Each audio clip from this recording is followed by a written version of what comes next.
Bank পরিচালনায় জবাবদিহি জোরদার করা হচ্ছে। বাজেট ঘাটতি একটি সহনীয় পর্যায়ে রেখে ঋণ ব্যবস্থাপনায় শৃঙ্খলা ফিরিয়ে আনতে চাই।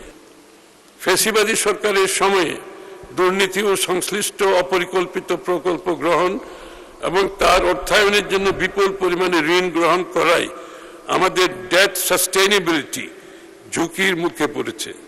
আমরা বর্তমান মধ্যম মানের ঝুঁকি থেকে নিম্ন ঝুঁকির ঋণ মানে ফিরে আসতে চাই। তাই আমরা রাজস্ব বৃদ্ধির মাধ্যমে বাজেট ঘাটতি একটি সহনীয় পর্যায়ে রেখে ঋণ ব্যবস্থাপনায় শৃঙ্খলা ফিরিয়ে আনতে চাই। আমরা বিশ্বাস করি অতীতের স্বনির্ভর অতীতের ঋণ নির্ভর আমরা বিশ্বাস করি অতীতের ঋণ নির্ভর প্রবৃদ্ধির ধারা থেকে বেরিয়ে এসে উৎপাদন, কর্মসংস্থান ও বেসরকারি বিনিয়োগ কেন্দ্রিক অর্থনীতি গড়ে তোলার সময় এসেছে। তাই টেকসই অর্থনৈতিক ঋণ নির্ভরতা কমিয়ে বিনিয়োগ বাড়ানোর নীতি কৌশল গ্রহণ করা হচ্ছে। মাননীয় স্পিকার, অর্থনীতির পুনরুদ্ধার ও বিনিয়োগ প্রবাহ সচল রাখতে সরকারের মধ্যমেয়াদী কৌশলের অন্যতম প্রধান অগ্রাধিকার হচ্ছে ব্যাংক ও আর্থিক খাতে শৃঙ্খলা আনয়নের মাধ্যমে এই খাতের প্রতি আস্থা পুনঃপ্রতিষ্ঠা।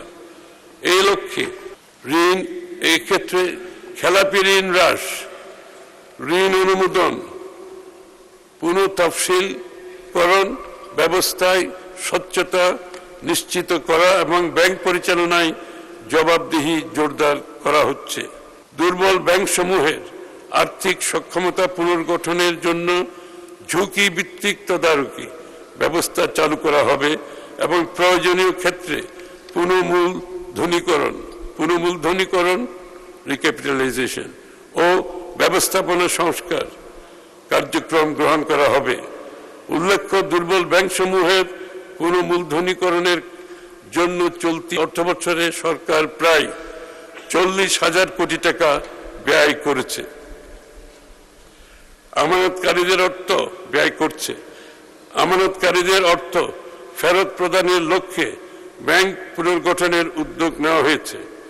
আমরা বিদেশে পাচার হওয়া অর্থ ফেরত আনতে কার্যকর উদ্যোগ গ্রহণ করছি।